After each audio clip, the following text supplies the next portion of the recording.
Two dreams were fulfilled last night as Malaki Branham and E.J. Liddell heard their names called at the 2022 NBA Draft. The smiles, the tears, the cheers, the hugs. It was all worth it. All the work their entire lives was worth it for what happened last night. And we will talk all about it right here on Locked on Buckeyes.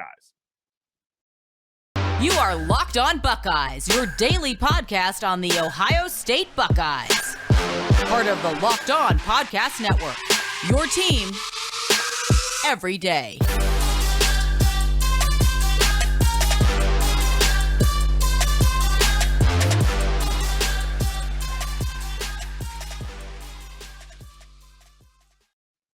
What is up, Buckeye fans? Welcome back to another episode of Locked on Buckeyes, part of Locked on Podcast Network. I'm your host, Jay Stevens, also the host of the Jay Stevens Podcast. It is Friday, June 24th in the year 2022, and I want to thank you for making Locked on Buckeyes your first listen or first watch of every single day. On today's episode, we will be joined by Jeff Garcia, the host of Locked on Spurs, as he helps us learn about what to expect as Malaki Branham joins the San Antonio Spurs. But first, the draft tonight is always a highlight for the young men that have worked their entire lives for this moment. Getting your name called, hearing your name called, what team you're going to go to, putting the hat on your head. It's always a surreal moment for everyone involved. Malaki Branham went number 20 overall to the San Antonio Spurs, and E.J. Liddell went 41 overall in the second round to the New Orleans Pelicans. Both players fell and slipped from where they were projected to go. A lot of people thought you're going to get a mid-first round pick, draft pick of Malaki Branham, probably late lottery, all the way down to 16, 17, 18. And then you also thought that sometimes at some point in the latter part of the first round, E.J. Liddell would go off the board. However, that's not the case. That's not the way things went. I was watching the draft and I'm like, okay, cool. I'm like, all right, I got it. I'm sitting back at home getting some things ready at nighttime, just watching. And I'm like, still there. He's still there. They're both still there. Pick 16. Is Branham going to get taken? I mean, I remember at one point, I was going back and forth between ABC's coverage of the NBA draft and ESPN's coverage of the NBA draft. And at one point, Jay Billis, I was on the ESPN broadcast, and he looked at his top five best available players. Branham was 1, Liddell was 3. And I'm like, hey, y'all, these guys are available. But they kept slipping. 20 to the Spurs is amazing. 41 to the Pelicans is amazing as well. I loved seeing the smile of Malaki Branham. I love seeing E.J. Liddell's drop of his head when his name was called. And you know, when that bad boy sinks in, you have no idea what's going to happen next.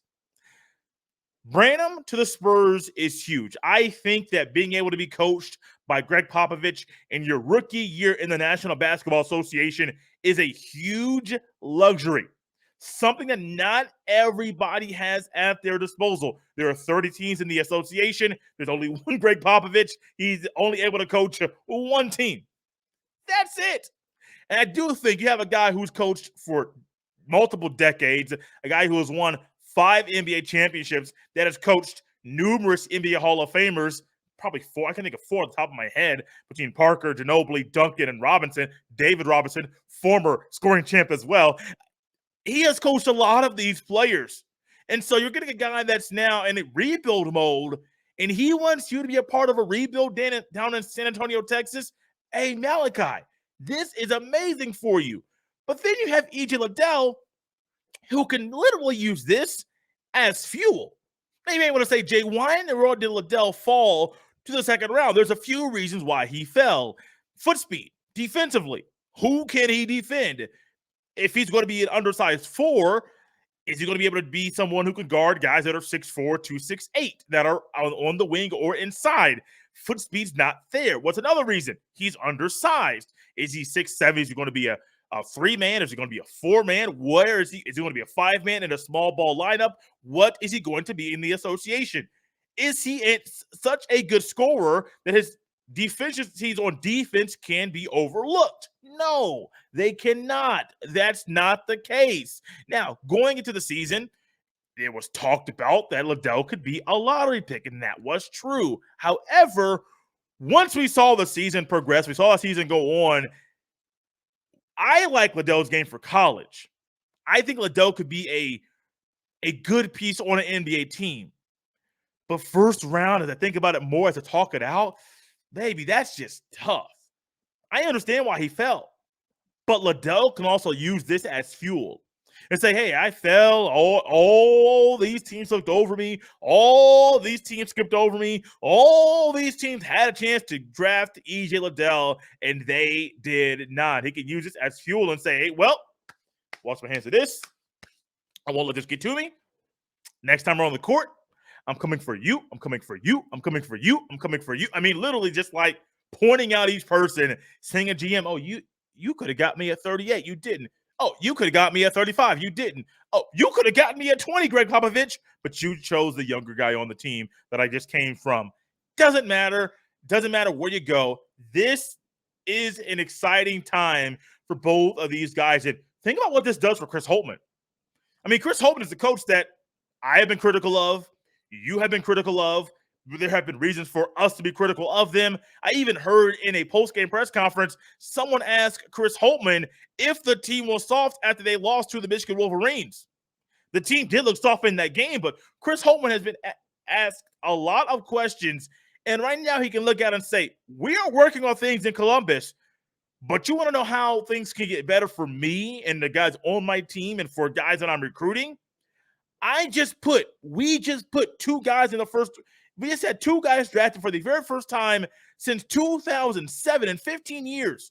I believe it was Daquan Cook, Mike Conley, and Greg Oden. Oden went 1 overall. I believe Conley was a first-round pick. And I want to say Daquan Cook was a second-round pick, but don't quote me on that. This is a huge time for these players, for these athletes, and I am oh so happy for Liddell and for Branham that they are now professional basketball players.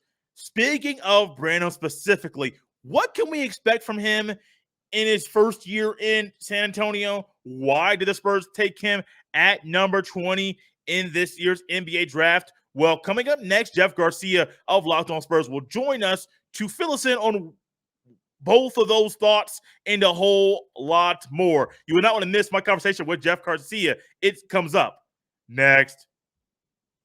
BetOnline.net is your number one source for all your betting needs and sports info. Find all the latest sports developments, league reviews, and news, including this year's NHL playoffs and Major League Baseball.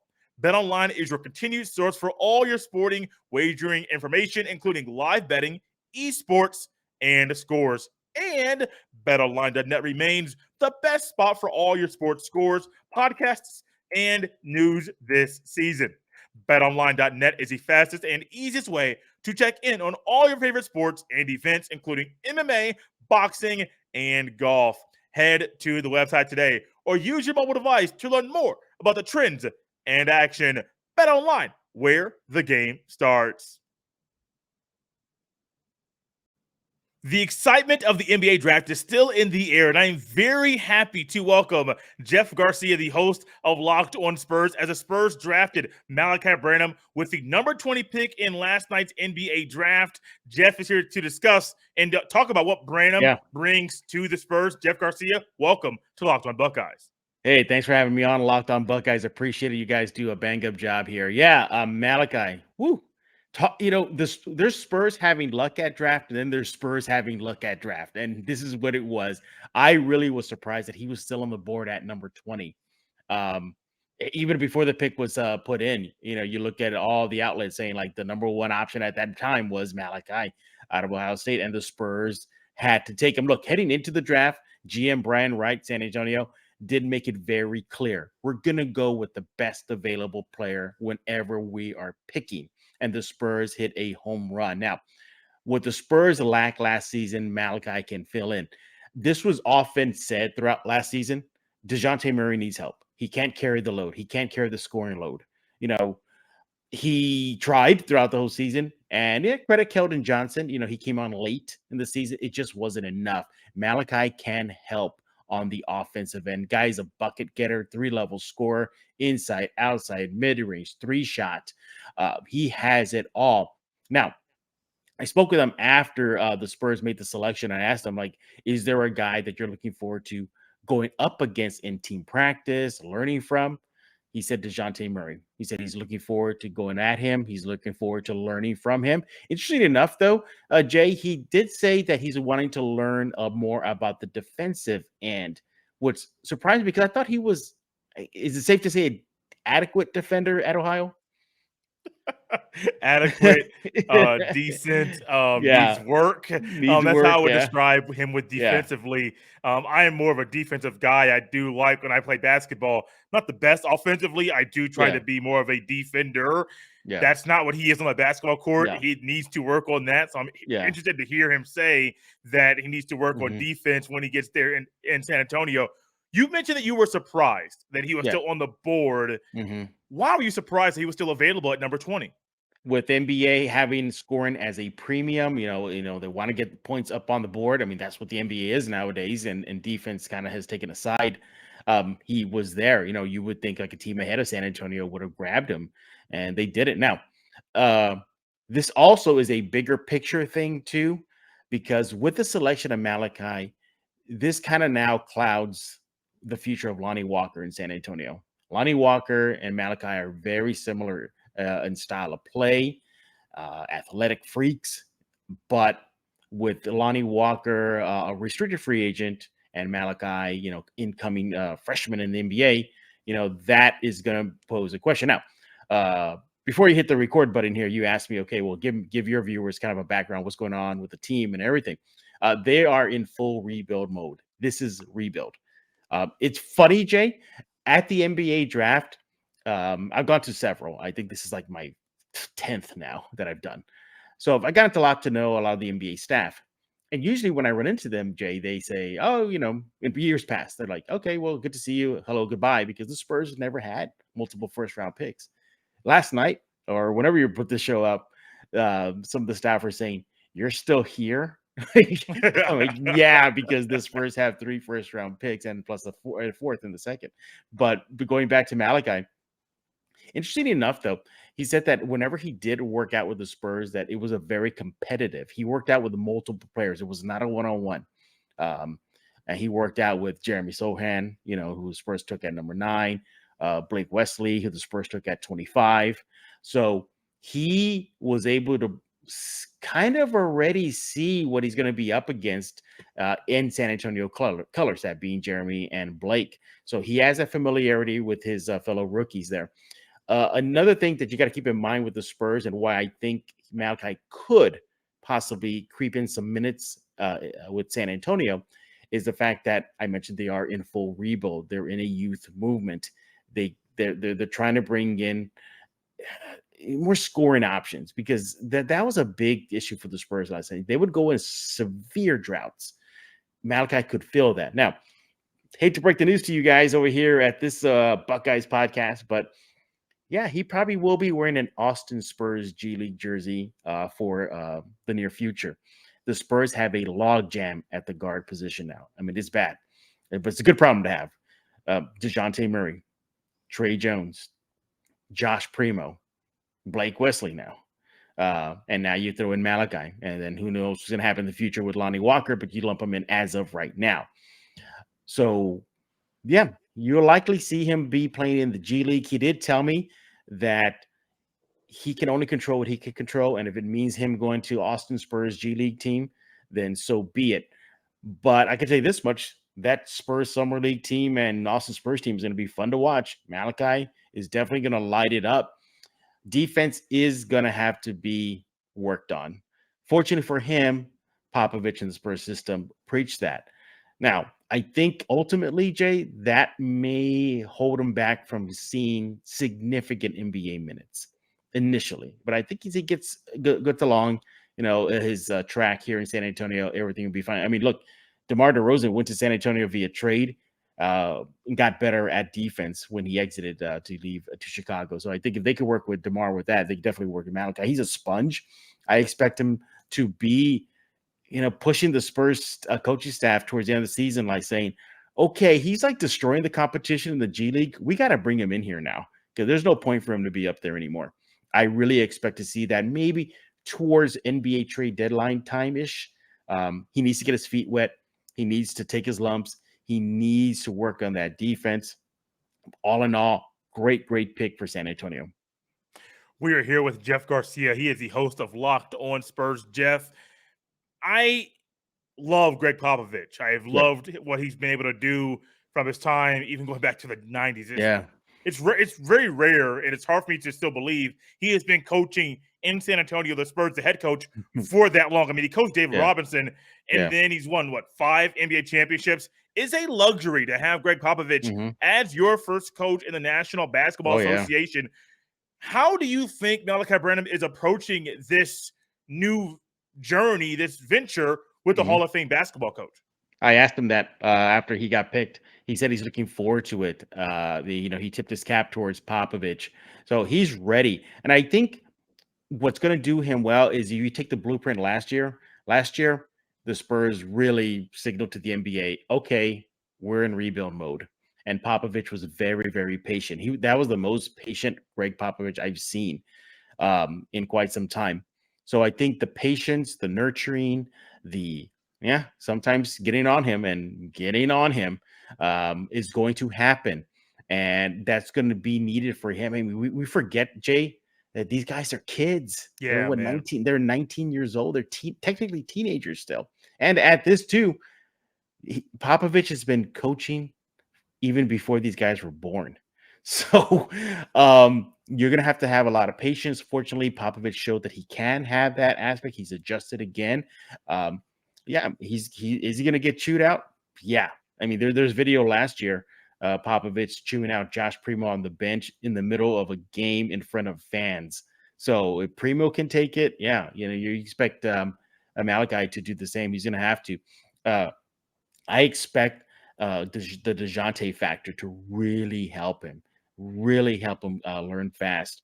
I think if Malaki can take anything from DeJounte, it's going to have to be that defense. It's going to have, it wouldn't be surprised if these two guys have a shootout in practice. I would love to see video of that, just an all out, offensive showdown. But on the defensive end, Jay, I think DeJounte is going to give him a little bit of some business on that end of the court, but that's going to be good for him. I wouldn't call Malaki a project player. I would say need seasoning player. And I think he's going to make an impact with San Antonio sooner than later. Needs seasoning. Yeah. This makes me think about a conversation I had I overheard between my brother and his wife about how he seasons chicken versus how she seasons chicken. One does a little bit more, what most people like. One does a little bit not enough. It sounds like Malaki Branham is good. Your first round pick. You got to be good. Yeah. But you need to add some more seasoning like my brother does when he seasons his chicken. I'm just going to say that out there right now. Yeah. You're saying he needs some seasoning. In what areas do you expect him to get better in while playing in the G League? I think what's great about the G League, and especially with the Austin Spurs, which is the San Antonio Spurs G League affiliate, is they let the kids mess up. Okay, they let them experiment. They let them experiment. They let them take their lumps. I mean, let's put it this way: Josh Primo last year, was a turnover machine in Austin. I think he averaged nearly 4 a game.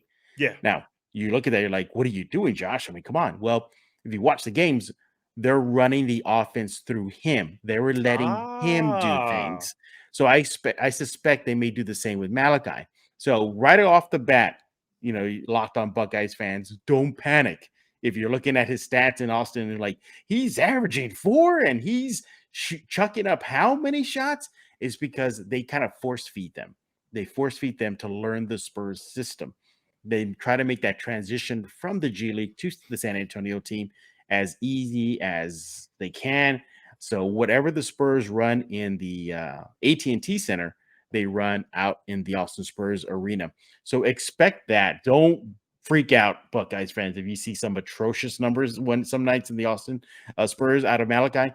That just happens. They let them experiment. How much did they experiment? I remember talking to Bryn Forbes, former Spur, years ago. He came into the San Antonio just known as a shooting guard, but he had to take his cut his teeth in the G League. And he told me, he goes, I never played point guard, but they're forcing me to play point guard. So you saw that ripple effect in his numbers. Primo, same thing he told me last year. I really wasn't the primary ball handler at Alabama, but here I am, and they're forcing me to do that. Right. Expect Malaki to do things out of his comfort zone. I think about the G League, and I think about a player in Dwayne Washington Jr. from a former Buckeye from last year's team, who came to the Pacers, and I believe he got a 2-way contract, back and forth, as you know so well. At the end of the season, he was rewarded because of his hard work and his progression and him getting better with a concrete contract with the Pacers. He earned that. Now, granted, the Pacers had injuries and the Pacers were trash, so it also gave Dwayne Washington Jr. a lot more time in the NBA than probably expected because the Pacers were not a good team. Right. The Spurs are a team that's rebuilding. They have a head coach that knows what he is doing, but even in a rebuild, you might see Malaki Branham and the G League then called back up. Called back up That's to simply happen. See how he's going to do when he's playing lesser competition versus the best of the best. I do think, though, him playing G League, as you anticipate, not a bad thing. Not a bad thing at all. You're 19 years old. You played 1 year of college. You're still growing into your body. Your brain is still developing. Your body's still developing. And so playing that G League level, then going to the NBA, I personally see no problem with it. And as you talk about the log jam and the number of guards that the Spurs have, honestly, it could be a blessing in disguise, saying, well, you can either sit on the bench and not play at all and rot and just mope and be disgruntled because you're not playing basketball, or go down a level, play, keep your legs fresh, and then when you're needed to play up with the Spurs, the San Antonio Spurs will call you up and you can do your thing that way. So really, Jeff, this could be a blessing in disguise. The G League is able to be not just a farm system, if you want to call it that way, but it's also a way for these guys to keep their legs fresh and to be ready when called upon. Right. And I believe it was Blake Wesley, after the Spurs picked him last night. He mentioned to me that he looked at Josh Primo. He said, look at Primo. Now look at him, that he appreciates that Spurs development system. And I think it's going to bode well for Malaki once he puts on that Spurs uniform. And it's going to happen quick. The Summer League is in 2-3 weeks, something like that. So it's right around the corner. It's coming up quick. I saw the dates last night. Yeah. I want to say it's the first week in July, but I could be false. Could be the second. It's right around the corner. Yeah, it's right around the corner. So they're going to be thrown to the fire fast. Good. Get them out in that fire now. But like I said before, I do anticipate Malaki to come to San Antonio sooner than later. Not to say that he won't be, playing early in the season, but he's going to make those trips to Austin and San Antonio back and forth. And your Buckeye fans are going to get all crazy. He got recalled to San Antonio. Here we go, baby. And guess what? He's going to be sitting on the bench. That's just a part of the pattern. Yeah. Now, the good news is there was a time where the Spurs heavily relied on the Austin Spurs system, where players like DeJounte Murray, Lonnie Walker would cook there for an entire season. Okay. That pattern has changed. If you look at recent Spurs history, Keldon Johnson being the perhaps the best example, they're now going with a partial. So you'll see them wearing Austin Spurs jersey 2-3 months, and then we're good to go. Boom. They're in San Antonio. Now, that could be them riding the bench for days on end, but at least they're in San Antonio colors. Look at Josh Primo, again, another example. 2-3 months in Austin, brought him back to San Antonio, and he stayed put. So Popovich did admit last season that opting to throw in Josh Primo to the fire was an option, and they did it. I expect Malaki to get that treatment as well. And I like the fact that there's a lot of guards, as you mentioned, the competitiveness. If Malaki is competitive, well, then let's see how competitive he is, because they're going to be fighting for minutes. They're going to be fighting for playing time. They're going to be wanting to show out. Malaki can do it. And look, I like him. I like the kid. That was a solid pick. The Spurs need help on the offensive end, and he provides that. He does, Jeff. This has been fun. A lot of fun with you. If you could let everyone know where they can follow you on Twitter, and then where they can catch Locked On Spurs every day as well. Absolutely. But before I do that, should we try to tease your listeners and ask the trivia question that we figured out before we recorded? Please go right ahead. Yeah, the floor is yours. Yeah. Here's some trivia for all you Buckeye fans here at Locked On Buckeyes. Who was the last Ohio Buckeye that the Spurs drafted before Malaki? I even stumped your host here. He had to figure it out. He did. I will just simply say this. Leave your answer in the comments, the YouTube comment section. I know who it is. Jeff knows who it is. But do you know who the answer is to that question that Jeff just asked? Leave the answer in the YouTube comments. Leave your guess. And I might tweet out a couple of good answers because we can have fun with this one. Jeff, back to you. Where can people follow you on Twitter and listen to your show? Yeah, follow me on Twitter at Jeff G Spurs Zone. Subscribe to Locked On Spurs wherever you get your favorite podcast: Google Play, Stitcher, iTunes, YouTube. I write for Kins5SanAntonio.com, so go check out. Yes, I do have exclusive interviews with Malaki, some one-on-ones. I got back late from Barclays the other night, so I'm a little tired. They will eventually get up on the website, so just hang on tight, Buckeye fans. My chat with Malaki are coming, and you're going to really enjoy what he had to say. And guys, you can follow me on Twitter at JSteven07. We will have a look at EJ Liddell in his new home coming up next week. Guys, it's Friday. Let's enjoy the weather. Let's enjoy this time. Beautiful weather outside. Buckeyes are drafted. In football, recruiting is hot.